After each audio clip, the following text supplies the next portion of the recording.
हाँ दोस्तों, नमस्कार। मैं रंजित सिंह भदौरिया आप सभी के बीच में फिर से उपस्थित हूँ। जैसा कि आपको ज्ञात ही है कि मैं नेटवर्क मार्केटिंग से संबंधित जो भी जानकारी है आप सभी के साथ शेयर करता हूँ। 2-3 हफ्ते के बाद आज अवसर मिला है कि मैं आप सभी से कुछ नेटवर्क मार्केटिंग के बारे में कुछ बातें शेयर करूँ। दोस्तों, आजकल मार्केट में एक बहुत बड़ी विडंबना है। जो लोग नेटवर्क मार्केटिंग के बारे में जानते भी नहीं हैं, फिर भी वो अपना ज्ञान बघाड़ते रहते हैं कि नेटवर्क मार्केटिंग में कोई भी व्यक्ति सफल नहीं होता है। दोस्तों, नेटवर्क मार्केटिंग ऐसे उन लोगों के लिए या जो व्यक्ति दक्ष हैं, योग्यता रखते हैं, उनके अंदर कार्य करने की शक्ति है, सामर्थ्य है, साथ ही वो ईमानदार हैं, किंतु अवसरों की तलाश में भटक रहे हैं। दोस्तों, नेटवर्क मार्केटिंग पढ़े लिखे, अनपढ़ या किसी भी ऐसे व्यक्ति के लिए है जिनके सपने हैं और जो जीवन में अमीर आदमी बनना चाहते हैं या अपने जीवन में सफल होना चाहते हैं। दोस्तों, नेटवर्क मार्केटिंग से संबंधित अनेक भ्रांतियां हैं। मैं चाहता हूं कि उन भ्रांतियों को आज दूर किया जाए। दोस्तों, नेटवर्क मार्केटिंग कुछ नीति, नियम और सिद्धांतों पर आधारित है। कोई भी मार्केट की नेटवर्क मार्केटिंग जो चिट फंड, पिरामिड स्कीम या बाइनरी सिस्टम या लेफ्ट राइट बनाकर अपना व्यापार करती है, तो उसमें अंतर समझना नितांत आवश्यक है कि कौन सी नेटवर्क मार्केटिंग कंपनी है या ऐसा कौन सा व्यापार है जो लोगों को सफल बनाएगा। साथियों, अमेरिका के एक अरबपति हैं जो 1940-42 के दशक में, जिनका नाम था जॉन पॉल गेट्टी, जो पेट्रोकेमिकल से संबंधित व्यापार करते थे, जिनके तेल का बहुत बड़ा कारोबार था।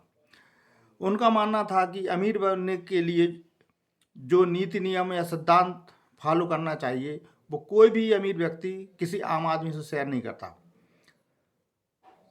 उन्होंने अपनी एक किताब हाउ टू बी रिच में कुछ ऐसी अवधारणाएं बताई थी कि जिनको फॉलो करके कोई भी व्यक्ति अमीर आदमी बन सकता है।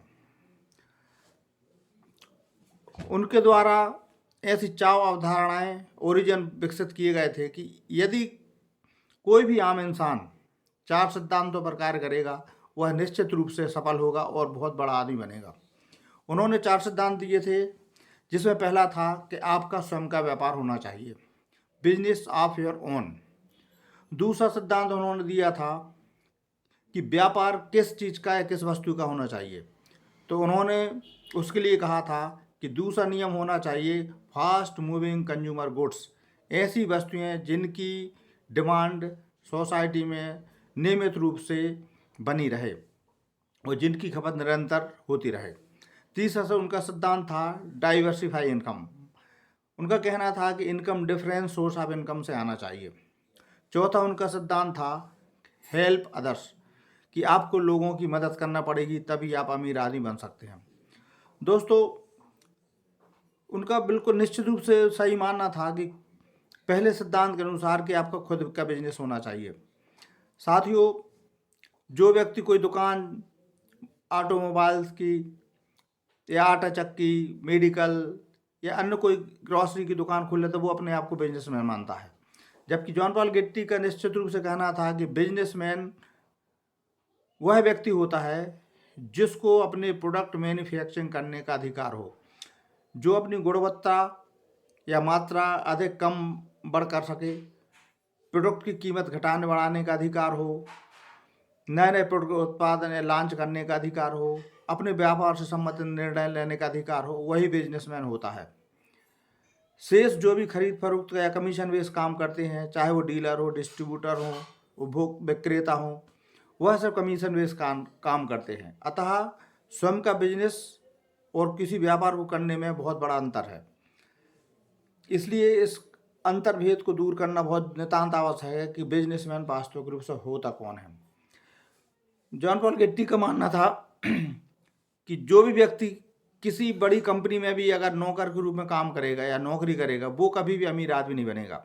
जिसका बिजनेस होगा, जिसके नाम से होगा, वही व्यक्ति दुनिया का अमीर आदमी कहलाएगा। दोस्तों, 1-1 करोड़ 2-2 करोड़ सैलरी वाले भी जिस कंपनी में काम करते हैं, जिनको कार बंगला बहुत सारी फैसिलिटी मिलती हैं, वो भी अमीर आदमी की श्रेणी में नहीं आते हैं, क्योंकि उस कंपनी का मालिक ही अमीर आदमी या सफल व्यक्ति माना जाता है। दूसरा सिद्धांत कि फास्ट मूविंग कंज्यूमर गुड्स, वह व्यक्ति बहुत तेजी से अमीर होता है जो फास्ट मूविंग कंज्यूमर गुड्स में डील करता है। दैनिक जीवन से संबंधित वस्तुएं जिनकी डिमांड एक अमीर आदमी से लेकर गरीब आदमी तक बनी रहती है, वह वस्तुएं फास्ट मूविंग कंज्यूमर गुड्स के अंतर्गत आती हैं। साथियों, जैसे अगर किसी को एक पेट्रोल पंप की एजेंसी दी जाए और एक दूसरे व्यक्ति को कार विक्रेता या कार का डीलर बनाया जाए, तो आप देखेंगे कि पेट्रोल पंप का मालिक बहुत तेजी से अमीर आदमी बनता है, क्योंकि ये कार से लेकर मोपेड या छोटी गाड़ी चलाने वाले व्यक्ति भी पेट्रोल डीजल का उपयोग नियमित रूप से करता है।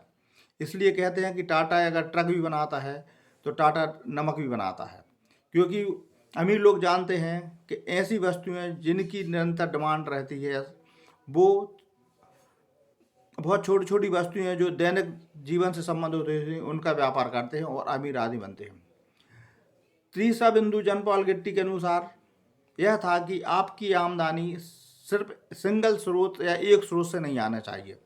यदि आपकी आमदनी एक स्रोत से आती है तो आप हमेशा एक गरीब या आम आदमी की श्रेणी में रहेंगे, क्योंकि जब तक आपकी इनकम डाइवर्सिफाई नहीं होती है या आपकी आमदनी के अनेक स्रोत नहीं होते हैं, तो आप निश्चित मानिए कि आप गरीब आदमी रहेंगे।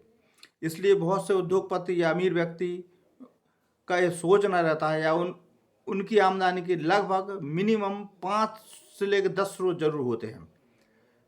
कई विचारक मानते हैं कि कम से कम 5 स्रोत तो आमदनी के होना ही चाहिए, क्योंकि यदि एक आमदनी पर डिपेंड करते हैं और अगर जो इनकम कमाता है व्यक्ति उसको कुछ हो जाए या असामयिक मृत्यु हो जाए या उसका काम बंद हो जाए, तो उसका परिवार आर्थिक तंगी में आ जाता है। और जिन व्यक्तियों के पास आय के अनेक स्रोत होते हैं, जैसे इंटरेस्ट ऑन एफडी या जो भी डिपॉजिट से निवेश इन्वेस्ट किया हुआ है, मकान का किराया आता है, प्रॉपर्टी से इनकम आती है, मदर फादर जॉब में हो सकते हैं, या खेती किसानी से भी इनकम आती है लोगों को। यदि ऐसी पैसे में इनकम आती है जहाँ पर, वही व्यक्ति अमीर आदमी बनते हैं। जॉन पॉल गेट्टी ने चौथा सिद्धांत बहुत ही सोशल और सामाजिक तरीके से बताया था कि यदि आप अमीर आदमी बनना चाहते हैं तो आपको लोगों की मदद करना पड़ेगी, क्योंकि एक सफल व्यक्ति अपनी कंपनी के या फैक्ट्री के या अपने व्यापार के सारे काम स्वयं नहीं कर सकता। यदि वह व्यक्ति सारे काम करेगा तो वह सफल आदमी कभी भी नहीं बन सकता। दोस्तों, इसलिए बड़ी बड़ी कंपनियां बड़े बड़े एक्सपर्ट को अपने कंपनी से संबंधित कार्यों में उनको अवसर प्रदान करती हैं, उनको जॉब पर रखती हैं और बड़ी बड़ी सैलरी देती हैं, चाहे वो प्रोडक्शन से संबंधित हो, वितरण हो, सेल हो, वित्त प्रबंधन हो, उत्पाद प्रबंधन हो, परिवहन हो, संचार हो। इस प्रकार वो बहुत दक्ष और कुशल लोगों को अपनी कंपनी में कार्य देती हैं, तभी वह व्यक्ति अमीर आदमी बन सकता है। क्योंकि एक व्यक्ति अगर अकेला काम करेगा तो शायद वह सारे काम नहीं कर पाएगा जो एक सफल व्यक्ति बनने के लिए रिक्वायर होते हैं।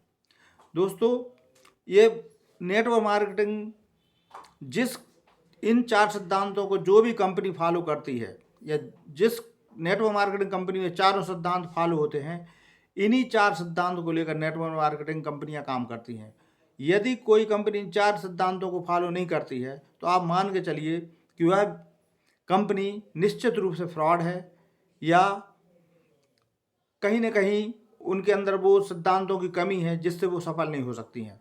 तो ये इन 4 सिद्धांतों को देखना बहुत नितांत आवश्यक है कि कंपनियां सही या गलत कौन सी हैं। इन 4 सिद्धांतों के आधार पर ही कार्य करने वाली वास्तव कंपनियां हैं जो आगे चल के सफल होंगी, और जिनमें काम करने वाले डिस्ट्रीब्यूटर्स लोग या ऐसे नए व्यक्ति या युवा सफल होंगे जो अपने सपनों को पूरा करना चाहते हैं। दोस्तों, इन 4 सिद्धांतों पर कोई भी नेटवर्क कंपनी कैसे काम करती है, मैं अगले वीडियो में विस्तार पूर्वक उन सिद्धांतों को कैसे फॉलो करती हैं इसके बारे में आप सभी से शेयर करूंगा। दोस्तों, नमस्कार, जय हिंद।